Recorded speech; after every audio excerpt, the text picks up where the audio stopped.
తండ్రి ఒకరు, కుమారుని ఒకరు, పరిశుద్ధాత్మ యొక్క నామమున ఆమేన్. ప్రభువా మమ్ము కనికరింపుము, క్రీస్తు మమ్ము కనికరింపుము, ప్రభువా మమ్ము కనికరింపుము. భూమి ఆకాశమును సృజించిన సర్వశక్తి గల తండ్రి అయిన దేవుణ్ణి నేను నమ్ముతున్నాను. ఆయన ఏక కుమారులను మన ప్రభు అయిన యేసుక్రీస్తును నమ్ముతున్నాను. ఈయన పరిశుద్ధాత్మ వలన గర్భమున ధరింపబడి తండ్రి అయిన మరియకు పుట్టి పొందులాడు అధికారం కింద శ్రమపడి శిలువ వేయబడి చనిపోయి సమాధి చేయబడిండు. అదృశ్య లోకంలోకి దిగినను చనిపోయిన వారిలో నుండి మూడవ దిగున తిరిగి లేచి పరలోకం నుండి సర్వశక్తి గల తండ్రి అయిన దేవుని చేతి వైపున కూర్చుంటూ ఉన్నాడని సజీవులకు మృతులకు తీర్పు చేయటకు అక్కడ నుండి వచ్చినట్లు నమ్ముతున్నాను. ఈయన పరిశుద్ధాత్మను నమ్ముతున్నాను. పరిశుద్ధ క్రైస్తవ సంఘముకు పరిశుద్ధుల సహవాసములు, పాప క్షమాపణలు, శరీర పునరుద్ధరణలు, నిత్య జీవమును ఉన్నామని నమ్ముతున్నాను. ఆమేన్.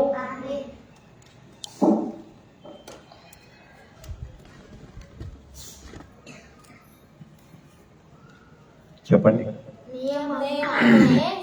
నియమము అంటే సూత్రం, నిబంధన, పద్ధతి, విధానము, శాసనం, ఆజ్ఞ, ఆంక్ష. ఇన్ని నియమాలను లేకపోతే నియమం యొక్క ఇన్ని అర్థాలను వరుసగా మనం ధ్యానం చేసుకుంటూ వస్తున్నాం. మళ్ళీ సృష్టి నియమము అని చెప్పుకున్నాం, అవునా? మొదటిది ఏంటి? సృష్టి నియమము. సృష్టి అంటే సృష్టి అంటే లోకము కాదు, భూమి కాదు, నువ్వు నేను అందరం కూడా కాదు. సృష్టి అంటే ఖగోళము అంతా ఇంకా అంటే మనకు అర్థం కావటానికి ఖగోళము అని అంటున్నాం. అలా కాకుండా విశ్వం అంతా. విశ్వము అంటే సూర్యుడు చంద్రుడే కాదు, అన్ని. విశ్వం అంటే చాలా పెద్దదన్నమాట. విశ్వాన్ని గురించి అసలు మనకు అర్థం కాదు. అంటే విశ్వ నియమము అని ఉంటుంది. సృష్టి నియమాన్ని ఎక్కడ మొదలు పెట్టుకోవాలి? విశ్వ నియమము. అది మనకు అర్థం కాదు. విశ్వ నియమము మనకు అర్థం కాదు. అది ఫిజిక్స్ చదివే వాళ్ళకి అర్థమవుతుంది, కష్టం. కాకపోతే మళ్ళీ మనం ఖగోళము అన్నాము. ఖగోళము అనంటే మనకు కనిపించే సూర్య చంద్ర నక్షత్రాదులను మనం ఖగోళం అన్నాం. మనకు కనిపించే వాటిని మనం ఖగోళం అన్నాం. మనకు సూర్యుడు కనిపిస్తాడు, చంద్రుడు కనిపిస్తాడు, అనేక నక్షత్రాలు కనపడతాయి. ఇంకా విశ్వంలో ఉన్న వాటిని పూర్తిగా మనం చూడలేం. అందుకని విశ్వ నియమము అనేది మొత్తానికి సంబంధించింది. అది సృష్టి నియమం. ఆ తర్వాత విశ్వ నియమం తర్వాత అప్పుడు ఎక్కడికి వస్తాం?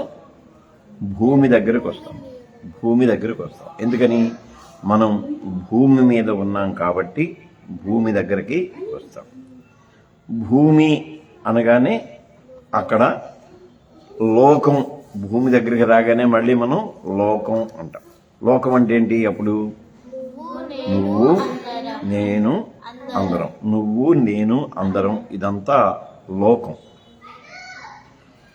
అప్పుడేమైంది? సృష్టి నియమము అనేది విశ్వ నియమంగా చెప్పాం. దాని జోలికి మనం వెళ్ళటంలా, మన జ్ఞానానికి అర్థం కాదు. ఆ తర్వాత సృష్టి నియమంలో భౌగోళికంగా భూమిని ప్రాతిపదికగా తీసుకున్నాం. భూమి అనగానే మళ్ళీ లోకం. లోకాన్ని ఎలా చెప్పుకున్నాము? చాలా సింపుల్గా, లోకం అంటే నువ్వు, నేను, అందరం లోకమే. మళ్ళీ భూమి దగ్గరకు వచ్చిన తర్వాత దానిలో 2 నియమాలను మళ్ళీ ప్రత్యేకంగా చెప్పుకున్నాం. ఏం చెప్పుకున్నాం? ప్రకృతి నియమము, పరమాత్ముని నియమము. ప్రాకృతిక నియమము, పరమాత్మ నియమము. ప్రాకృతిక పరమాత్మ నియమము. మళ్ళీ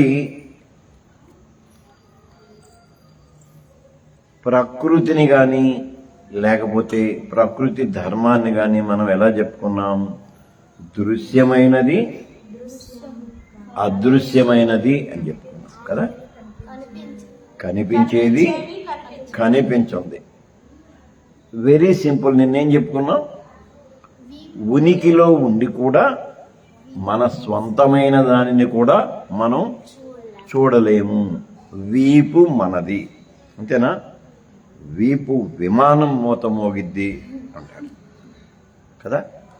వీపు మనది, కానీ మన వీపు అమ్మ విమానం మూత మోగించటానికే పనికి వస్తుంది తప్ప మనం చూసుకోవటానికి చేత కాదు. అయితే అది కనీసం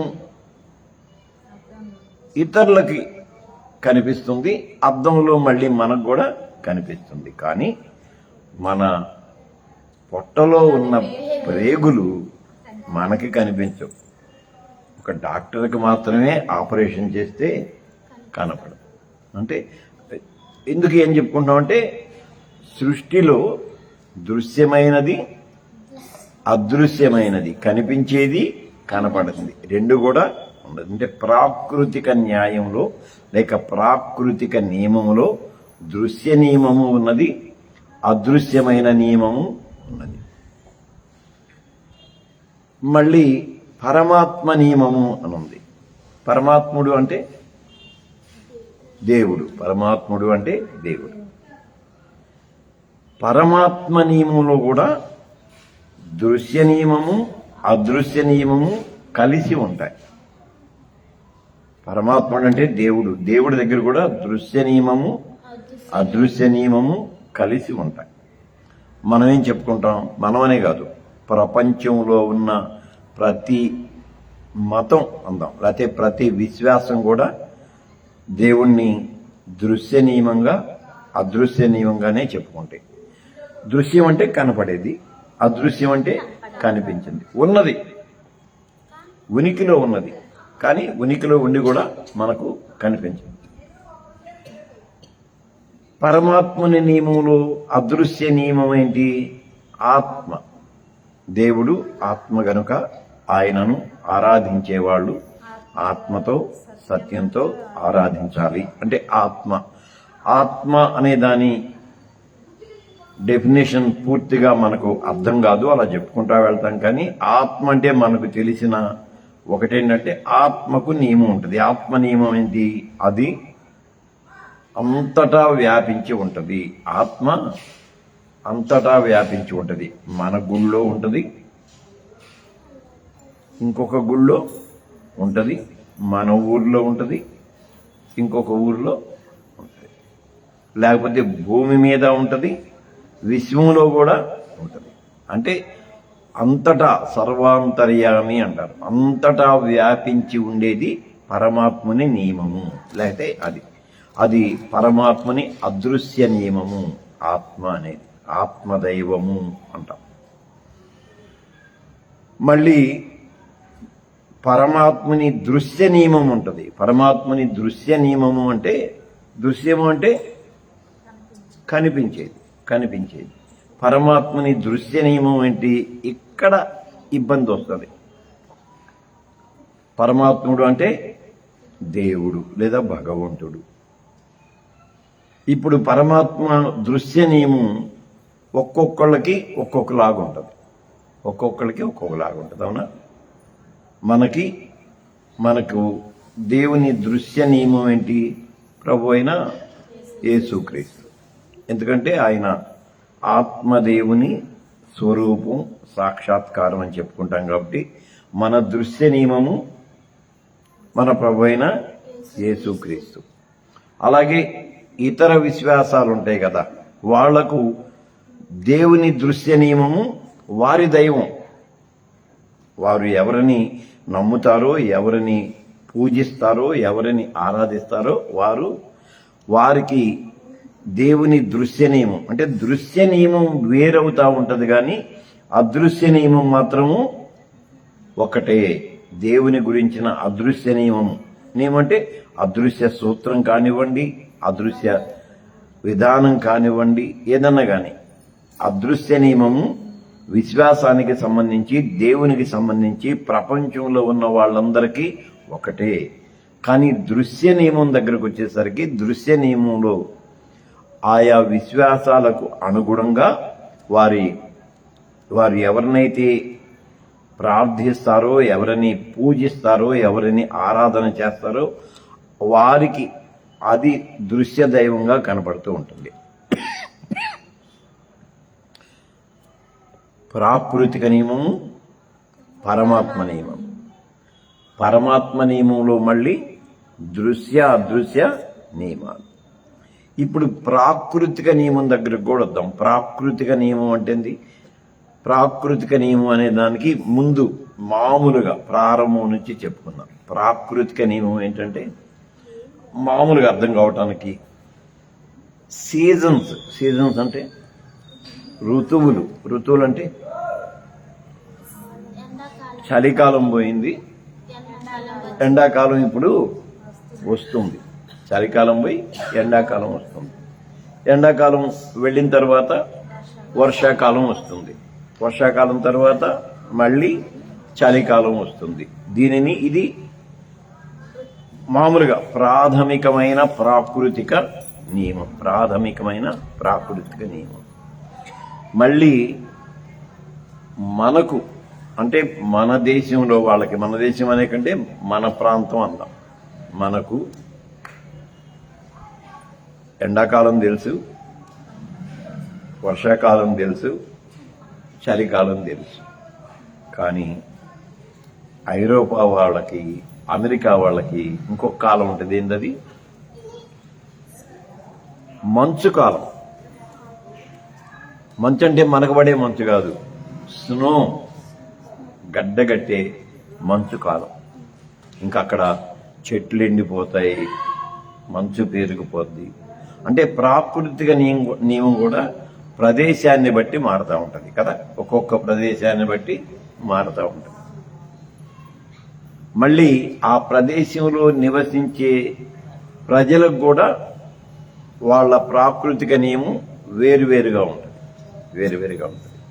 కనుక నియమము అనేది విశ్వానికి సంబంధించింది, అక్కడి నుంచి భూమికి సంబంధించింది, భూమి దగ్గరికి వచ్చేసరికి మళ్ళీ ప్రకృతికి సంబంధించింది, మళ్ళీ పరమాత్మునికి సంబంధించింది. ఇవన్నీ గ్రహించుకుంటూ వస్తే అప్పుడు శిలువలో యేసు మనకు చూపించిన నియమం ఏంటి, శిలువ నియమము మన జీవితాలలో, మన విశ్వాస జీవితాలలో, మన మనోదేహాత్మల నియమంగా ఎలాగో మనం మలుచుకోగలం, అవి మనం వరుసగా ధ్యానం చేసుకుందాం. కళ్ళు మూసుకోండి.